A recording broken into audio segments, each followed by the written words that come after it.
Hello అండి, welcome to my channel. ఈరోజు వీడియోలో అయితే హనుమాన్ జయంతి వేడుకలు తిరుపతిలో ఎలా జరిగాయి అనేది అయితే చూపిస్తానండి. అసలు హనుమాన్ జయంతి వేడుకలు అంటే తిరుపతిలో చాలా బాగా జరుగుతాయి. సో మొత్తం గాంధీ రోడ్డు మొత్తం కూడా జనాలు ఇలా ఆరెంజ్ కలర్ జెండాలు పెట్టుకొని అయితే ప్రతి ఒక్కరి నోటిలో జై శ్రీరామ్ అని అనుకుంటూ ఎంతో ఉత్సాహంగా ఈ హనుమాన్ జయంతి వేడుకలు అయితే జరిపారనమాట. సో ఇందులో మీకు ఒక విషయం అయితే నేను చెప్తాను. మనం ఎప్పుడు హనుమంతుడు టెంపుల్కి వెళ్ళినా కూడా శ్రీ ఆంజనేయం అనుకోవడం కన్నా కూడా జై శ్రీరామ్ అంటే హనుమంతుడు టక్కని పలుకుతాడంట. ఎందుకంటే ఆయన శ్రీరాముడికి పరమ భక్తుడు కదా.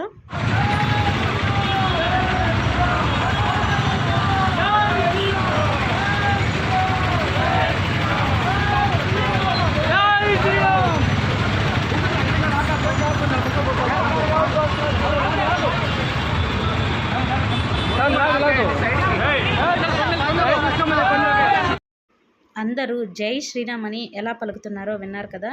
సో హనుమంతుడికి ఆ పేరంటే అంత ప్రేమ. మరి వీడియో నచ్చితే తప్పకుండా లైక్ చేయండి, ఛానల్ని సబ్స్క్రైబ్ చేసుకోండి.